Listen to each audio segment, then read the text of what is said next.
to News at 1 p.m. with me, Lawrence Karaoke, and these are the news making headlines. New Chief Justice sworn in at State House, Nairobi.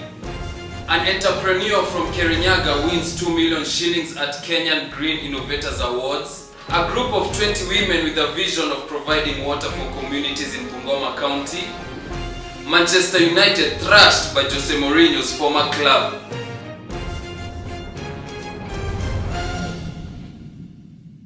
Thank you for tuning in to Gift TV. Today, the new Chief Justice, David MARAGA, was sworn in after successfully succeeding his predecessor, Dr. WILLY MUTUNGA. Justice David MARAGA was among the 12 candidates who were successfully vetted and also approved by the Parliament. Waithera Kamau has this and more.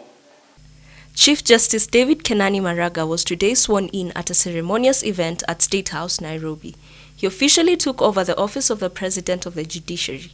Justice MARAGA comes in at a time when the justice system has been seen to have many flaws that include corruption, alleged cartels of lawyers, and a backlog of unresolved cases.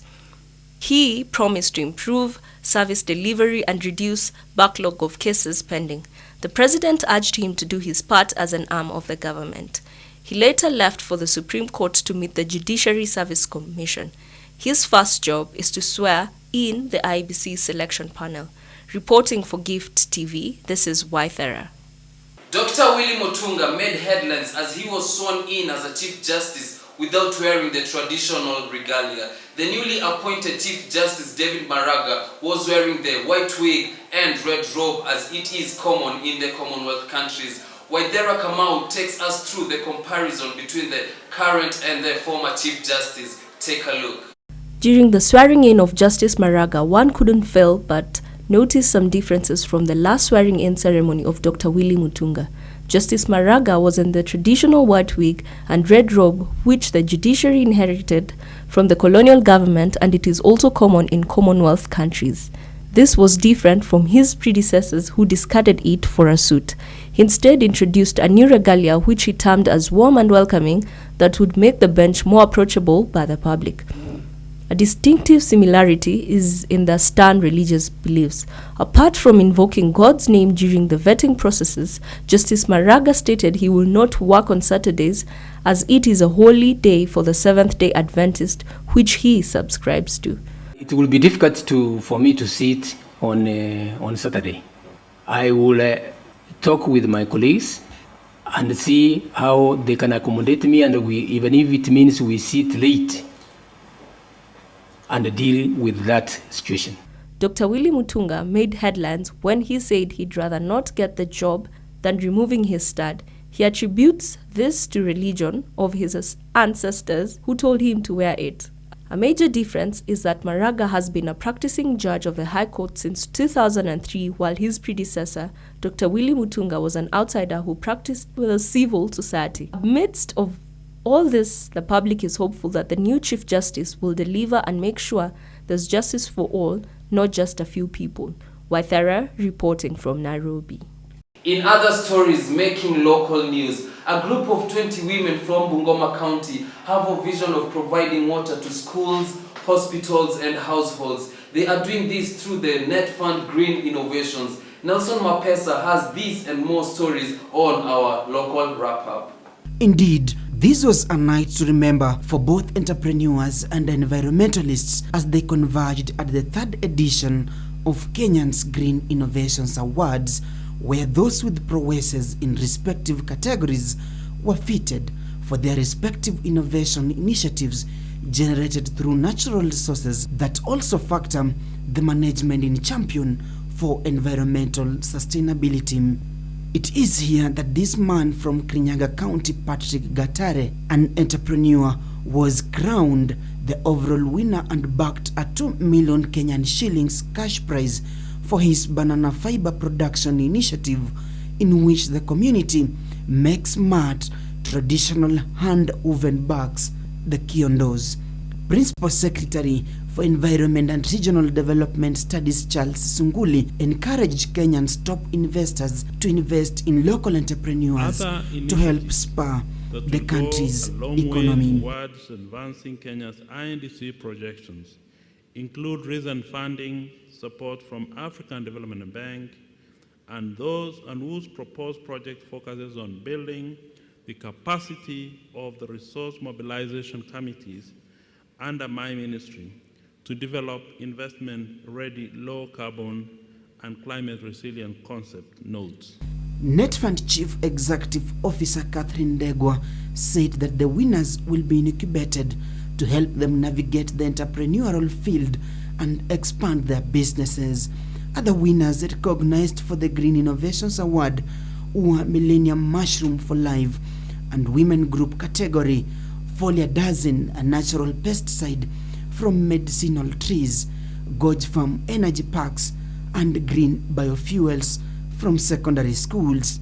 A woman empowered is a community empowered. It is a cliche that goes with many, but from Look Women in Bungoma County, women have taken the lead to ensure availability of water for schools, hospitals, market centers, and for the households. This is following water challenges that has been affecting them throughout, forcing them to travel over 10 kilometers looking for water.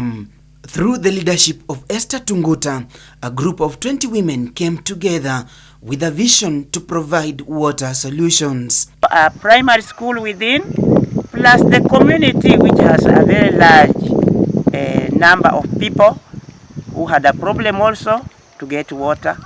We had to construct one of the hand pump at the Halmuli dispensary. The Muluku Women Group, through NetFund Green Innovations Award, received 500 Kenyan shillings in the year 2014 for their projects. Water is a lifeblood for our bodies, our economy, our nation, and for our well-being. But you can imagine a community without water. Mapesa Okumu for Gift Bulletin News at 1, Bungoma County. And across the borders, African countries continue to threaten to pull out of the ICC, the latest being Gambia and Burundi. Our reporter Safari Eddy takes a look at the situation in Burundi and how it will affect the future of the country. The Burundian students studying in Kenya are much worried about the future of Burundi after their state sent an official ICC exit letter to the United Nations chief, Ban Ki-moon. Burundi is the second African nation to make this decision after South Africa presented their exit letter notice to the United Nations. Gambia is the third African nation to make the same decision, accusing the International Criminal Court to target African leaders only. I'm worried by the fact that Burundi has really withdrawn from ICC. I am really confident in ICC philosophy as an impartial judiciary service that is there to judge things that local judiciary services cannot judge. I'm also worried about our future because our justice is not independent. African leaders have been complaining all along about ICC being biased, prosecuting African leaders and ignoring others. Reporting for Gift TV, Safari Eddy. Guinness Book of World Records put in a new entry of the world's most dangerous tree. All you have to do is touch it, then you die. Ekramatu with more. For over a millennia, man has depended on nature, specifically trees, for his livelihood. According to data from the UN Food and Agricultural Organization, forests cover 31% of the world's land surface, just over 4 billion hectares. Macmeal, just like the biblical fruit talked about in Genesis, produces a pleasant fruit to look at and even to taste, but deadly once touched. Considered to be the deadliest tree on earth according to the Guinness Book of World Records, it contains a lethal poison. The tree is so poisonous that you do not even have to touch it to die, and locals in South America mark them with red bands to warn people not to get near it. Despite the inherent dangers associated, man remains to be inherently stubborn as he continues to use the tree as a source of timber for centuries. With the dangers in mind, it must be cut and left to dry in the sun to remove the sap. Despite the inherent dangers the man faces, man continues to use this type of wood as a source of livelihood. Join me next week on World Facts as we continue giving you up-to-date and historical facts on our planet. My name is Ekra Matu, reporting for Gift TV, Nairobi. And after the break, we'll see Manchester being given what they say in Sheng, Kichapo. Stay tuned for this and more from our sports desk.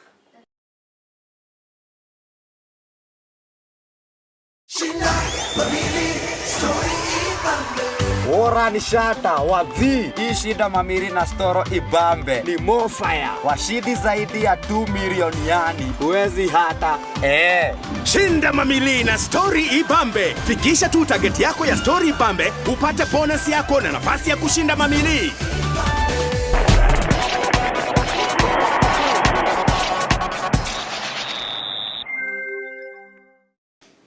Welcome back to Gift TV. Fans were treated to an entertaining weekend as Manchester United were thrashed 4-0 by Jose Mourinho's former club Chelsea.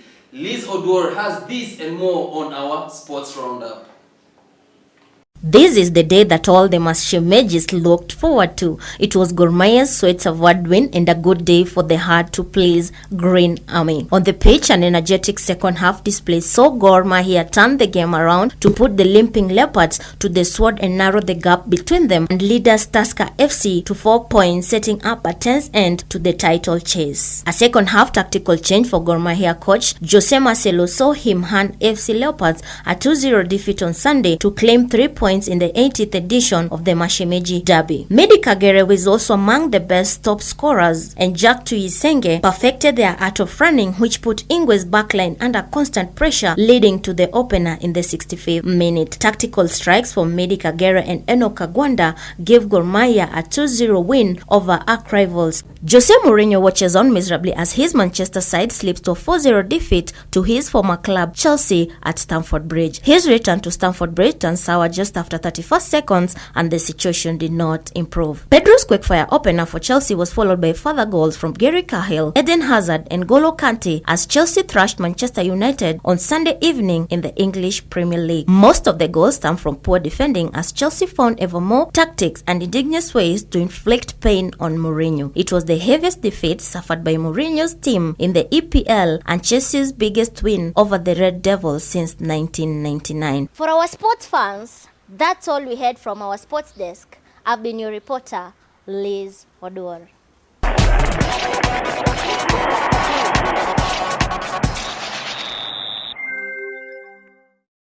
Thank you for watching Gift TV News. You can share your views and comments on our social media platforms and stay tuned for subsequent bulletins. I have been Lawrence Karaoke and have a lovely afternoon.